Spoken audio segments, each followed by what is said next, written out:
Bismillah walhamdulillah wassalatu wassalamu ala rasulillah wa ba'd. Jawaban singkat kepada orang-orang yang menyebarkan syubhat untuk membuat umat Islam menjadi ragu terhadap hadis-hadis Rasulullah sallallahu alaihi wa ala alihi wasallam, yaitu dengan berdusta tentang Sahih Al-Bukhari dan penelitian hadis yang dilakukan oleh Imam Al-Bukhari rahimahullahu ta'ala. Mereka mengatakan bahwasanya mustahil Imam Al-Bukhari rahimahullah meneliti 600,000 hadis hanya dalam 16 tahun. Maka jawaban yang pertama, Imam Al-Bukhari rahimahullah belajar hadis bukan hanya 16 tahun, karena beliau mulai belajar hadis di umur 10 tahun sebagaimana disebutkan dalam banyak riwayat. Di antaranya disebutkan oleh Al-Khatib Al-Baghdadi rahimahullah dalam Tarikh Baghdad. Kemudian beliau mulai berkelana menuntut ilmu di umur 16 tahun. Terus beliau belajar sampai umur 62 tahun. Jadi kurang lebih 52 tahun beliau mempelajari ilmu hadis Nabi sallallahu alaihi wa ala alihi wasallam. Jadi tidak benar kalau beliau belajar hadis hanya 16 tahun. 16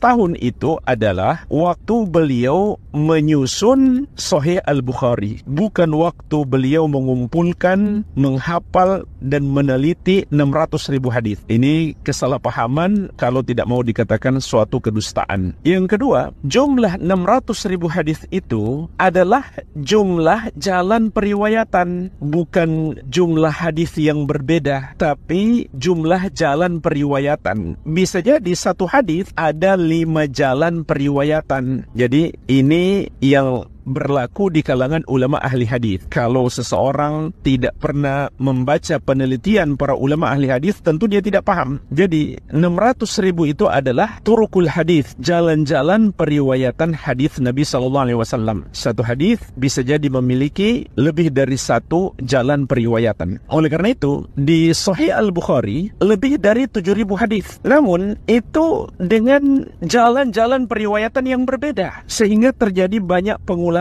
Kalau tanpa pengulangan dan tanpa periwayatan dengan jalan-jalan yang berbeda, maka jumlah hadis dalam Sahih Al-Bukhari hanya 2.760-an, tidak sampai 7.000-an. Kemudian seringkali jalur periwayatan hadis itu berulang, yaitu jalurnya sama dengan hadis-hadis yang berbeda, atau para perawinya sama antara satu hadis dengan hadis yang lain, sehingga ini tidak sulit bagi seorang ahli hadis untuk mengetahui kesahihan suatu hadis, karena jalurnya sudah dia ketahui, sudah dia pelajari terlebih dahulu, atau para rawinya sudah dia kenali apakah terpercaya atau tidak.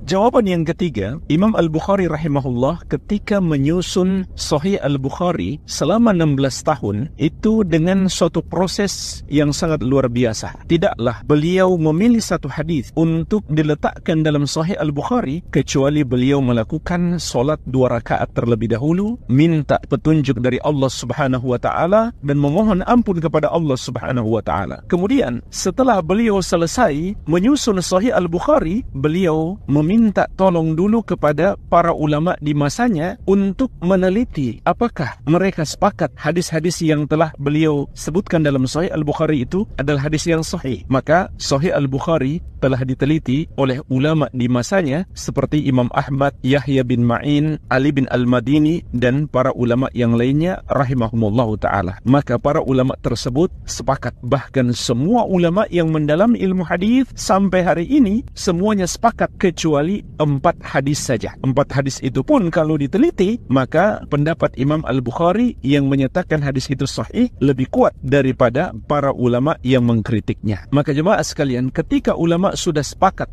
lalu ada orang yang menyelisihi, dia pasti salah. Sebab Rasulullah SAW menegaskan, Innallaha la yajma'u ummati 'ala ad-dalalah. Sesungguhnya Allah tidak akan mempersatukan umatku di atas kesesatan. Dan Allah Azza wa Jalla telah mengingatkan, wa may yushakikir rasula min ba'di ma tabayyana lahul huda wa yattabi' ghayra sabilil mu'minin nuwallihi ma tawalla wa nuslihi jahannama wa sa'at masira. Dan barang siapa yang menentang Rasul setelah jelas kebenaran baginya dan dan mengikuti selain jalannya orang-orang yang beriman, maka kami biarkan dia sesat dan kami akan masukkan dia ke neraka jahanam. Itulah seburuk-buruknya tempat kembali. Allah Azza wa Jalla mengingatkan dua golongan yang melakukan dosa. Yang pertama, menentang Rasul setelah jelas kebenaran baginya. Dia tidak mau menerima hadis Nabi Muhammad SAW, padahal dia tahu itu adalah hadis sahih. Yang kedua, dia mengikuti selain jalannya orang-orang yang beriman. Para ulama ahli tafsir menjelaskan, ini termasuk orang yang menyelisihi ijma' ulama. Berarti dia mengikuti selain jalannya orang-orang yang beriman. Maka Allah memberikan dua ancaman. Yang pertama, di dunia dia tersesat. Yang kedua, dia akan dikembalikan ke neraka jahanam, dan itulah seburuk-buruknya tempat kembali. Jawaban yang keempat, kita mengajak orang yang mengkritik Sahih Al-Bukhari untuk membuktikannya secara ilmiah. Hatu burhanakum in kuntum shadiqin. Datangkan bukti kalian kalau kalian orang-orang yang benar dalam ucapan kalian.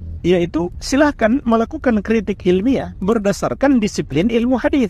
Teliti sanadnya apakah bersambung atau tidak, teliti para perawinya apakah terpercaya atau tidak, dan seterusnya dalam disiplin ilmu hadis. Mana bukti kalian dalam mengkritik Sahih Al-Bukhari maupun hadis-hadis yang lainnya? Yang kelima, jemaah sekalian, kalau kita perhatikan orang-orang yang berusaha menjatuhkan kredibilitas Sahih Al-Bukhari, tidak seorang pun di antara mereka yang mendalami ilmu hadis. Mereka adalah orang-orang yang liberal, yang awam terhadap ilmu hadis, tidak pernah tercatat dalam biografinya mendalami ilmu hadis.